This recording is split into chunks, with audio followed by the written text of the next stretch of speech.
আজকে বানাবো হচ্ছে কি বলো তো, পনির ভুনা। তো চলো কিভাবে আমি বানাই সেটাই আজকে একটু ভিন্ন ধরনের বানাবো, চলো তোমাদের সঙ্গে শেয়ার করি। তো রাধে রাধে বন্ধুরা, কেমন আছো সবাই? তো দেখো, এই যে হলুদ আর লাল রঙের ক্যাপসিকাম একটুখানি চপ করে নিয়েছি। আর আর কি শুকনো লঙ্কা আর কি বেটে নিয়েছি। যেহেতু আমি ভেজেই বেশিরভাগ মশলাটা বানিয়ে তারপরে করি, কিন্তু আজকে একেবারে কাঁচা মশলা দিয়েই আর কি রান্না করব। তো 1 চামচ মতো আর কি সর্ষের তেল দিয়েছি, 1 চামচ মতো আর কি রিফাইন্ড অয়েল দিয়েছি। তা কয়টা জিরে দিয়ে এই যে ক্যাপসিকামগুলোকে একটু ভালো করে ভেজে নেব। একদম দরদরা করে ভেজে নিলে কিন্তু স্বাদটা কিন্তু ভীষণ ভালো আসে, কেমন একটা মোমোস টাইপের ফিলিং আসে। তো এই যে টমাটার পেস্ট করে রেখেছিলাম সেটাও দিয়ে দেবো। আর হচ্ছে লঙ্কা যে পেস্ট করে রেখেছিলাম সেটাও দিয়ে দিয়েছি।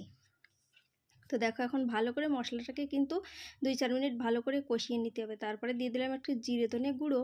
তো হয়ে গেছে, এখন মশলাটা ভালো করে কষাতে হবে, আর কোনো কিছু দেওয়ার দরকার নেই। আর একটু স্বাদ অনুসারে লবণ দিলে হয়ে যায়। আর যাহা দিয়ার নামানোর একটু আগে আর কি দিতে হবে। তো দেখো, এইভাবে রান্না করে নিচ্ছি। এটা হচ্ছে একাদশীর বিনা পেঁয়াজ রসুনের আর কি রান্না করছি। একাদশীর দিন আর কি রান্না করা ছিল এটা, তাই আর কি। তো আমরা তো একাদশীর দিন আর কি রুটি খাই, ভাত খাই না। তাই জন্য এই যে রাতের এখন এই যে পনির বোনা করে নিচ্ছি বিনা পেঁয়াজ রসুন ছাড়া। তো দেখো, এখন স্বাদ অনুসার লবণটা দিয়ে দিয়ে একটুখানি ব্যাস পনিরটা দিয়ে দিয়ে এখন নাড়াচাড়া করে কোনো মতে একটুখানি জল দিতে হবে। বেশি জল দিলে হবে না, কি পানির একটুখানি জল ছেড়েই দেয়। তা দেখো, এই যে 1-1.5 মিনিট মতো আর কি ঢেকে রেখে দিয়েছিলাম, তো সুন্দরভাবে ভুনা হয়ে গেছে। আর এখন কি করব, একটু টমেটো কেচাপ 1 চামচ মতো দিয়ে দেবো। আর একটুখানি তো কয়েক ফোঁটা সয়া সস দিলে কিন্তু অসাধারণ লাগে। তোমরা কিন্তু একবার বানিয়ে এভাবে কিন্তু ট্রাই করতেই পারো, খুব সুন্দর লাগে পনির ভুনা। আর একটুখানি এই যে পনির গ্রেট করাটা রেখে দিয়েছিলাম, তো দেখো উপরে ছড়িয়ে ছিটিয়ে দিলাম। দিয়ে কালারটা কিন্তু জবরদস্ত হয়েছে না? আর এই লঙ্কাটা না ভীষণ ভালো হচ্ছে।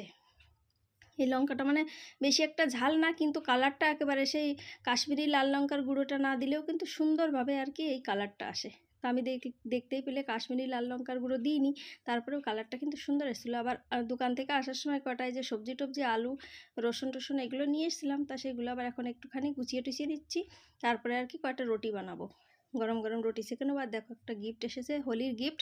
একটা হচ্ছে ঠান্ডা, গুলিয়ে খেতে হবে, তারপরে রং খেলতে হবে, তারপরে সাবান দিয়ে স্নান করে নিতে হবে, সেটাই গিফট হ্যাম্পার দিয়েছে।